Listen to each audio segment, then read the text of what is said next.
Student, welcome to learn with Sana classes. आज की class में हम कक्षा 11वीं के अध्याय 2 लेखन कला और शहरी जीवन के कुछ most important MCQ types question करेंगे।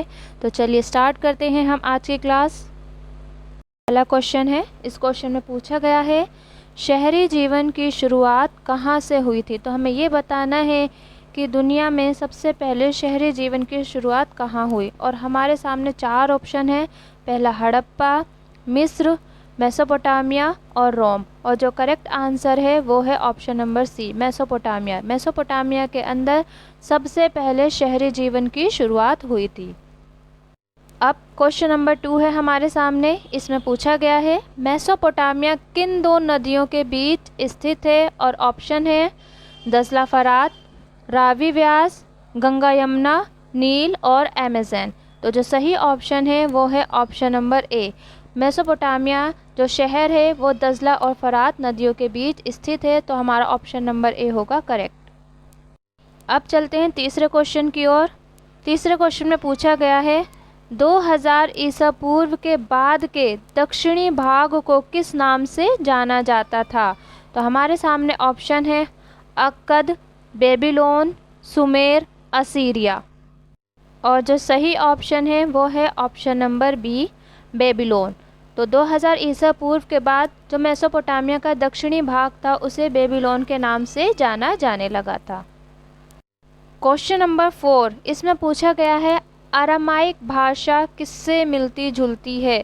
तो हमें ये बताना है कि मेसोपोटामिया की जो एक भाषा थी अरामाइक भाषा, वो कौन सी भाषा से मिलती जुलती है। और ऑप्शन है संस्कृत, फारसी, तुर्की या हिब्रू। और जो करेक्ट ऑप्शन है वो है ऑप्शन नंबर डी, अरामाइक भाषा हिब्रू भाषा से मिलती जुलती है। तो हमारा ऑप्शन नंबर डी करेक्ट होगा। अब चलते हैं अगले क्वेश्चन की ओर। इस क्वेश्चन में पूछा गया है मेसोपोटामिया की पहली ज्ञात भाषा कौन सी थी। तो हमें ये बताना है कि मेसोपोटामिया के अंदर जो भाषा सबसे पहले बोली गई थी या लिखी गई थी वो कौन सी भाषा थी। और हमारे सामने ऑप्शन है हिब्रू, सुमेरी, अरामाइक या अक्कदी। और जो इसका करेक्ट ऑप्शन है वो है ऑप्शन नंबर बी, सुमेरी भाषा मेसोपोटामिया के अंदर ज्ञात सबसे पहली भाषा थी। फिर इसके बाद आई थी अक्कदी और अरामाइक। तो हमारा ऑप्शन नंबर बी को होगा करेक्ट, क्योंकि सुमेरी भाषा सबसे पहली ज्ञात भाषा थी मेसोपोटामिया की। अब क्वेश्चन नंबर 6 में पूछा गया है मेसोपोटामिया के उत्तर में किस तरह के घास के मैदान पाए जाते थे। तो हमें ये बताना है कि मेसोपोटामिया का जो उत्तरी क्षेत्र था या उत्तरी भाग था उसके अंदर किस तरह के घास के मैदान पाए जाते थे। और ऑप्शन है हमारे सामने स्टेपी, सवाना, प्रेरी या पंपास। तो जो सही ऑप्शन है वो है ऑप्शन नंबर ए, स्टेपी। क्योंकि ये इलाका जो था वो पहाड़ी इलाका था, तो इसीलिए यहाँ पर जो घास के मैदान पाए जाते थे वो स्टेपी घास के मैदान पाए जाते थे। तो ऑप्शन नंबर ए यहाँ पर होगा हमारा सही। क्वेश्चन नंबर 7 में पूछा गया है किसानों और गडरियों में झगड़ों के क्या कारण थे। क्योंकि हमने पढ़ा है बुक के अंदर, एनसीईआरटी की बुक अगर पढ़ी होगी तो उसमें बताया गया है कि यहाँ पे जो किसान और गडरिए थे उनमें हमेशा लड़ाई झगड़े होते रहते। तो हमें यहाँ उनके कारण बताने हैं कि कौन कौन से कारण थे जिनकी वजह से इनके बीच में लड़ाई झगड़े होते थे। और हमारे सामने ऑप्शन है ए है पशुओं द्वारा कृषि को नुकसान पहुँचाना, किसानों द्वारा मार्ग रोकना, गडरियों के समूह द्वारा गाँवों में लूटपाट करना, या ऑप्शन नंबर डी उपरोक्त सभी। तो हमारा जो सही ऑप्शन होगा वो होगा ऑप्शन नंबर डी, उपरोक्त सभी। क्योंकि जो गडरिए होते थे, जो पशुपालक होते थे, वो अक्सर अपने पशुओं को खेतों में से निकाल कर ले जाते थे, जिसकी वजह से जो कृषि का क्षेत्र था या फसल थी उसको नुकसान होता था। तो ऑप्शन नंबर बी भी हमारा हो गया करेक्ट। फिर जो किसान होते थे कई बार ये भी गडरियों का रास्ता रोक देते थे, इस वजह से भी इनके बीच में लड़ाई झगड़े होते थे। फिर जो ऑप्शन नंबर 3 है गडरियों के समूह द्वारा गाँवों में लूटपाट। तो बहुत बार ऐसा होता था कि गडरिए जब इनके पास खाने पीने के लिए कोई वस्तु नहीं बचती थी, कुछ चीज़ नहीं होती थी, तो ये लोग अक्सर गाँवों पे लूटमाट जो होती वो करते थे। तो इस वजह से इन दोनों के बीच यानी किसानों और गडरियों के बीच अक्सर लड़ाई झगड़े हो जाते थे, तो इसीलिए हमारा ऑप्शन नंबर डी होगा एकदम करेक्ट। तो हम लगाएंगे उपरोक्त सभी। अब हमारे सामने अगला क्वेश्चन है, इसमें पूछा गया है डैगन कौन थे। तो हमें बताना है कि डैगन आखिर थे कौन। हमारे सामने ऑप्शन है विदेशी हमलावर, स्टेपी क्षेत्र के देवता, सुमेरियन योद्धा या मारी के राजा। और जो इसका सही ऑप्शन है वो है ऑप्शन नंबर बी, स्टेपी क्षेत्र के देवता, क्योंकि स्टेपी क्षेत्र के जो देवता होते थे उन्हें ही डैगन कहा जाता था। अब अगला क्वेश्चन है हमारे सामने, इसमें पूछा गया है 3000 ईसा पूर्व उरुक नगर से प्राप्त स्त्री का यह सिर, जिसका यह चित्र दिखाया गया है, हमें किस नाम से जाना जाता है। ये हमारे सामने एक फिगर है, हमें ये बताना है ये जो सिर या शीर्षक मिला है ये किस नाम से जाना जाता है, जो कि एक स्त्री का है। और हमारे सामने ऑप्शन है एनमरकर, शिमार, वारकर शीर्ष या जेनेसिस। और जो सही ऑप्शन है वो है ऑप्शन नंबर सी। ये जो शीर्ष हमारे सामने है इसे वारका शीर्ष के नाम से जाना जाता है। अब चलते हैं अगले क्वेश्चन की ओर। हमारे सामने क्वेश्चन नंबर 10 है, इसमें पूछा गया है यायावार समुदायों में किन्हें शामिल किया जाता है, यानी जो यायावार होते हैं उस समुदाय के अंदर कौन कौन से लोगों को शामिल किया जाता है, ये हमें बताना है। और हमारे सामने ऑप्शन है केवल गडरिये या केवल भाड़े के सैनिक या कृषि मजदूर या उपरोक्त सभी।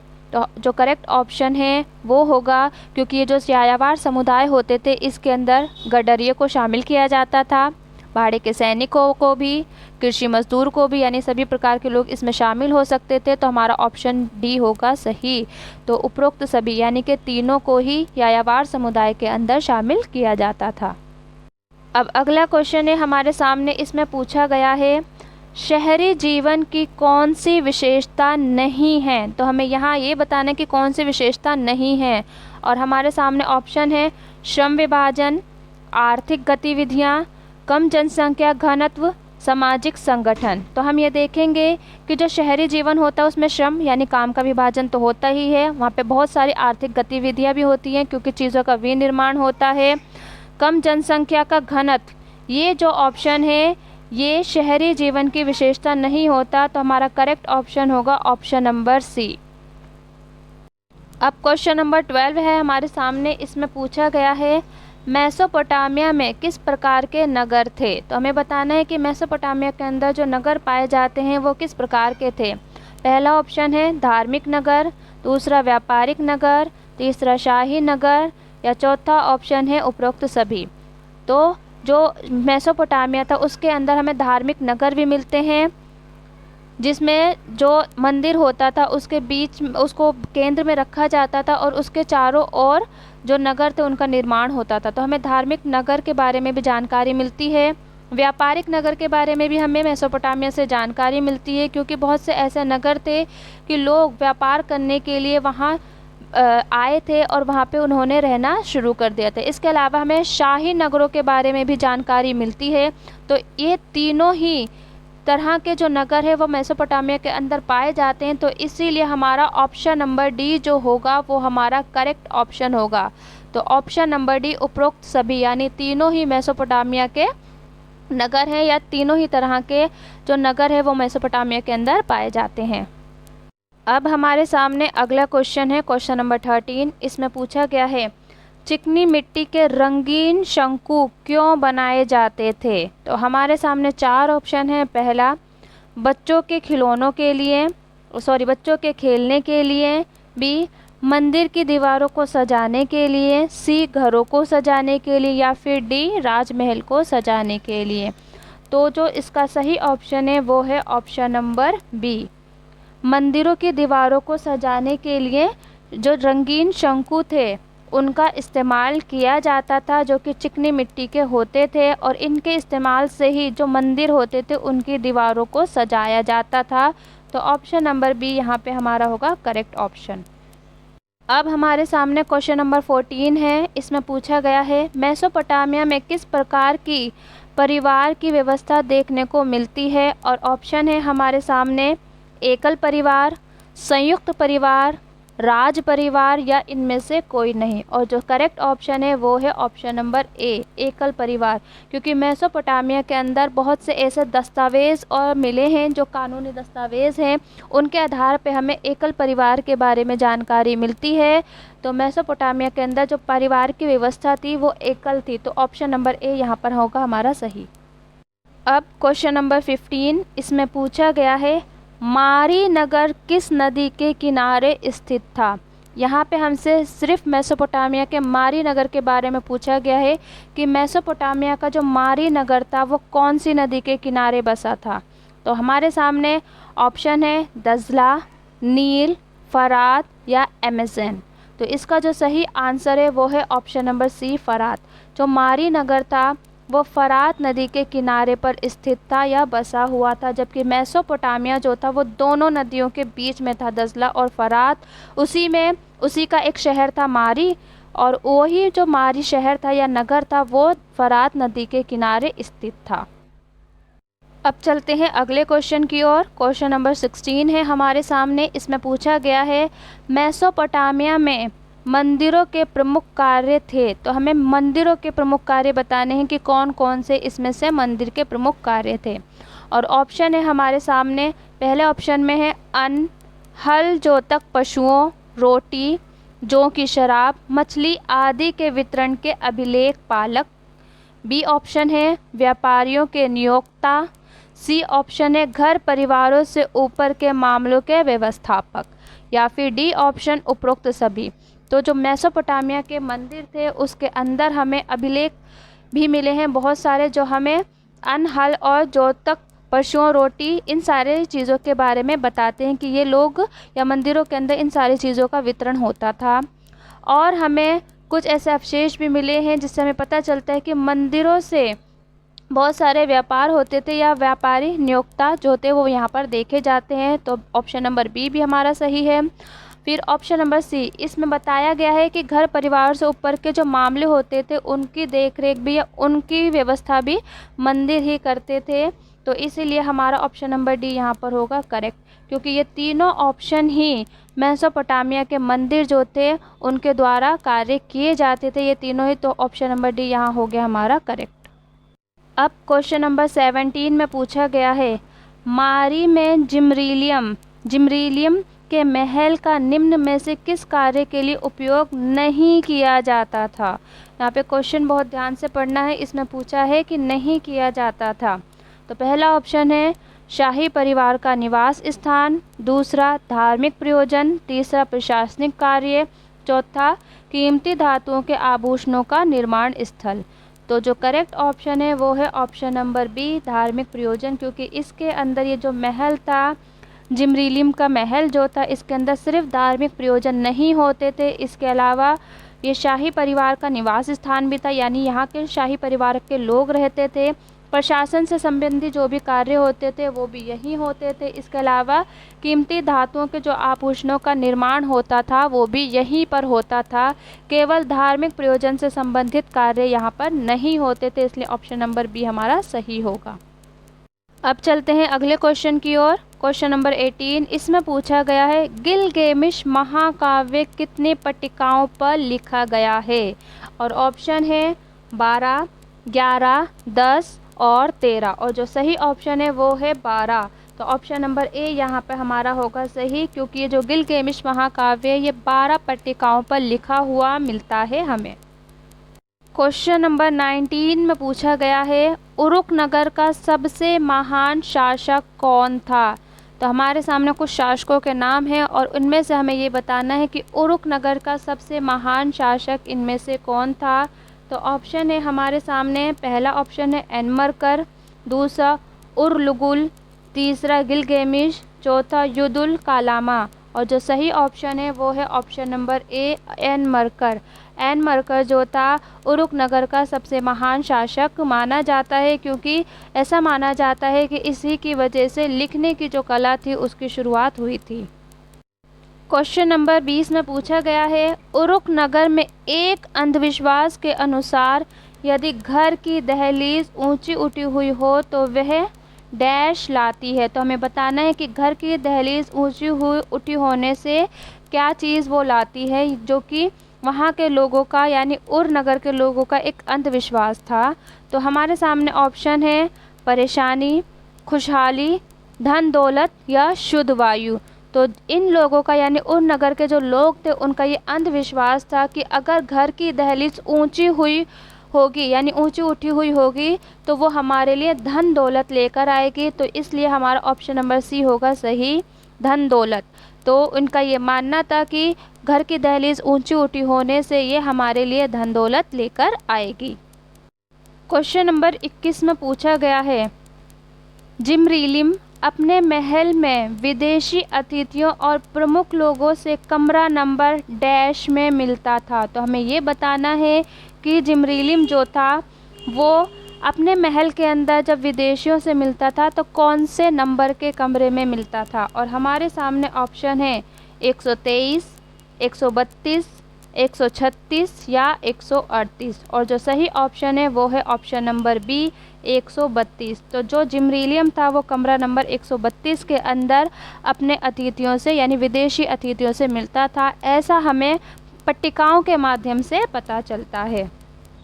अब चलते हैं अगले क्वेश्चन की ओर। क्वेश्चन नंबर 22 में पूछा गया है, मेसोपोटामिया में पाई गई पहली पट्टिकाओं का काल है।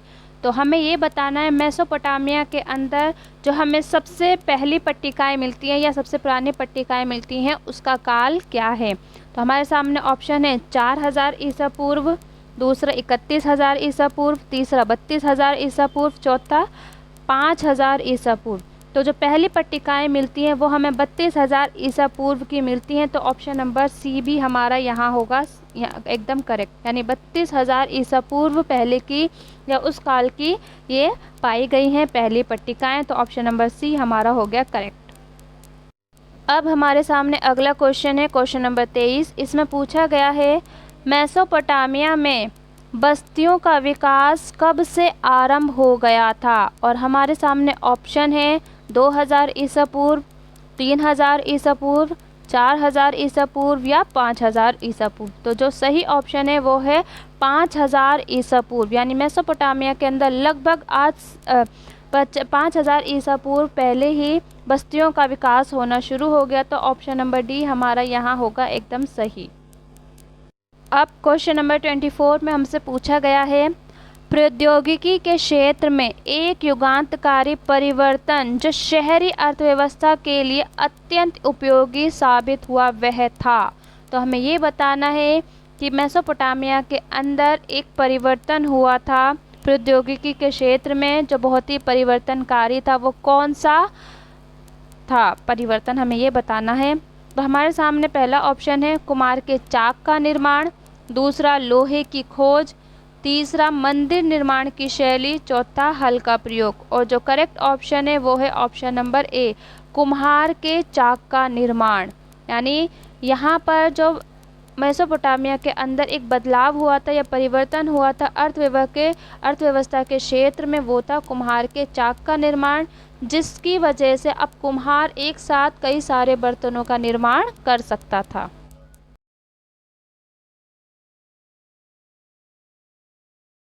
अब हमारे सामने है क्वेश्चन नंबर 25। इसमें पूछा गया है, एन मार्कर ने डैश को सजाने हेतु अपने दूत को लाजवर्द बहुमूल्य रत्न और धातुएं मंगाने के लिए अरट्टा भेजा था।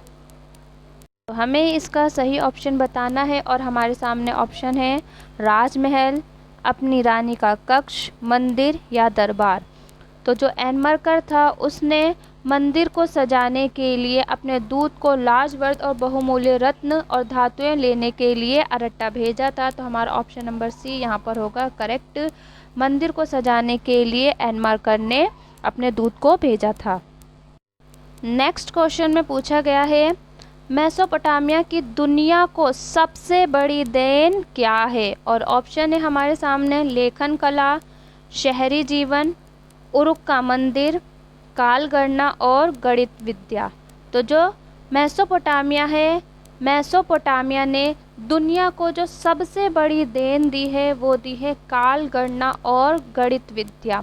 तो यहाँ पर हमारा ऑप्शन नंबर डी होगा एकदम करेक्ट।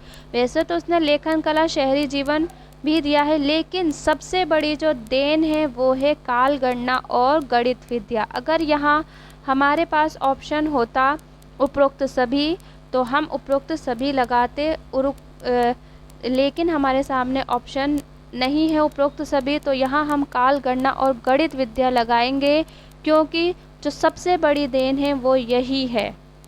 तो यहाँ पे हमारा ऑप्शन नंबर डी होगा एकदम सही। नेक्स्ट क्वेश्चन है हमारे सामने, इसमें पूछा गया है असीरियाई शासक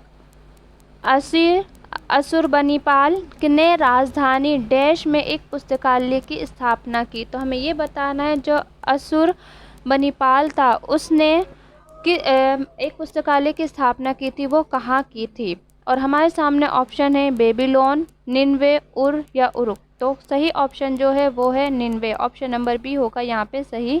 निन्वे के अंदर एक पुस्तकालय की स्थापना की थी असुरबनीपाल ने। अगला क्वेश्चन है हमारे सामने, इसमें पूछा गया है उच्चारित ध्वनियों को दृश्य संकेतों या चिन्हों के रूप में प्रस्तुत करना कहलाता है। तो हमें ये बताना है कि जो भी हम ध्वनियाँ उच्चारित करते हैं यानी बोलते हैं, उनके संकेतों चिन्हों को जब हम लिखते हैं या दृश्य का रूप देते हैं तो उसे क्या कहा जाता है। और हमारे सामने ऑप्शन है लिपि, भाषा, कोडिंग या वीडियो। और जो सही ऑप्शन है वो है लिपि, यानी कि उच्चारित ध्वनियों को जब हम एक दृश्य या संकेत का रूप या चिन्हों का रूप देते हैं तो वो एक लिपि का रूप ले लेती है। तो ऑप्शन नंबर ए यहाँ पर होगा हमारा सही। अब चलते हैं अगले क्वेश्चन की ओर। क्वेश्चन नंबर 29, इसमें पूछा गया है उर किसके देवता थे। तो हमें ये बताना है जो उर थे वो कौन से देवता थे या किसके देवता थे। और ऑप्शन है हमारे सामने सूर्य देवता, नदी देवता, चंद्र देवता या फिर समुद्र देवता। और जो सही ऑप्शन है वो है ऑप्शन नंबर सी, जो उर थे वो चंद्र देवता माने जाते थे। तो यहाँ ऑप्शन नंबर सी हो गया हमारा सही। क्वेश्चन नंबर 30, इसमें पूछा गया है इन्नाना किसकी देवी थी। तो हमें ये बताना है कि इन्नाना जो थी एक देवी थी, वो कौन सी या किस चीज़ की देवी मानी जाती थी। और हमारे सामने ऑप्शन है युद्ध व धर्म की देवी, प्रेम व वर्षा की देवी, धर्म व प्रेम की देवी या फिर प्रेम व युद्ध के देवी।